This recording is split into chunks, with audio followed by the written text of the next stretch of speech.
First of all, I want to thank the Taoiseach, leader of the Green Party, my party colleagues in Fianna Fáil and independent TDs for their words of support tonight. First of all, I want to restate my apology to the House. I'm sorry for my actions that gave rise to tonight's motion, and I accept responsibility for them and that responsibility alone. While my motivations were sound, the manner in which I conducted myself was not. I do regret it, and I have learned from it. This is the first time that I've faced a motion of no confidence, or even a motion of confidence in my career, and it does force you to reflect on the decisions you made and the things you could have done differently and would do differently in future. Ceann Comhairle, we all know why Sinn Féin put down this motion. Simply, it keeps the story in the public eye for another week. It distracts from other issues they'd rather not talk about. Sinn Féin will defend the indefensible when it involves them, but they will not forgive an error of judgment when it involves anyone else. The truth is, for them, politics is just a game. Every flash of outrage, every passionate speech, every tear choked back is a tactical move. Their spokespeople are articulate, confident, but totally insincere. I think when we make politics a game, we devalue public life and let down the people we are meant to be serving. We're all guilty of it on occasion, but I believe many opposite are guilty of it tonight. Ceann Comhairle, I want to say a few things for the record. The document was the terms of an agreement between government and a representative body. It was not a contract or a collective agreement in the normal sense. Perhaps that doesn't matter, but it is important to state it. Yes, there were multiple changes made between the time of the announcement and publication. However, these were not significant, generally technical in nature, and did not require Cabinet approval. My decision to share the document with the then President of the NAGP had no impact on them.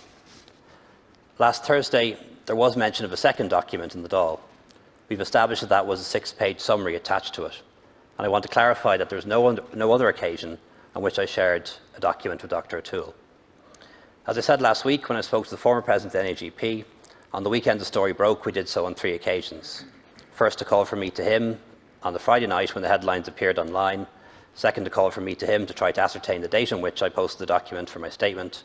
And a third contact from him about a statement the former officers of the NAGP were planning to issue.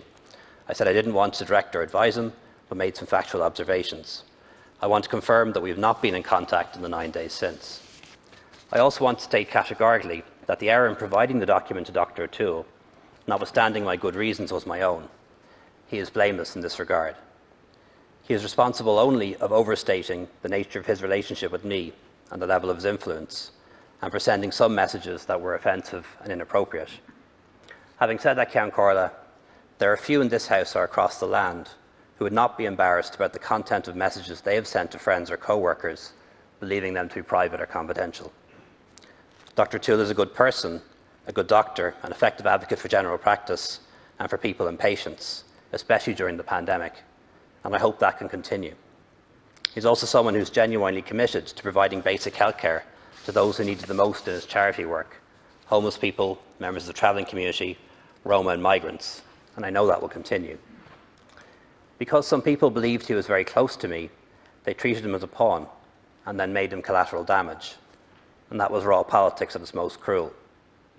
As deputies know by now, there is more to this story than the sharing of a confidential document, and I want to speak about that for the moment.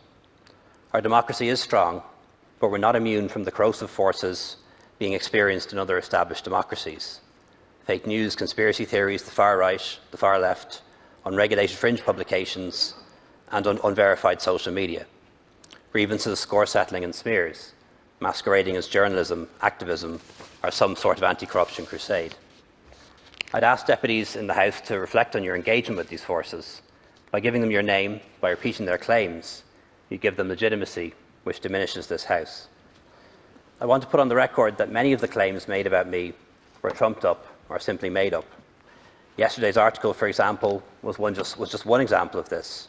Alleged 10 encounters, many of which simply did not happen and could not have happened, as I was in Brussels on 2 occasions, Barcelona on 1, out of Dublin on another, or demonstrably doing government business. Claimed 4 meetings with Minister Donoghue and Mr Harris, which also never happened. All easily and verified and checked if the truth mattered, but truth didn't matter and wasn't the objective. Ceann Comhairle, last week I was asked to give a full and detailed account of my actions to the Dáil and to set out the timelines. I have done so. As I said previously, my guiding principle today is the same as it was when I entered political life: to serve my country to the best of my ability, to make a difference while I have an opportunity, to deal with the issues which affect the very future of our nation, like COVID-19 and Brexit, and also to build a better society for us all post-pandemic. Thank you very much.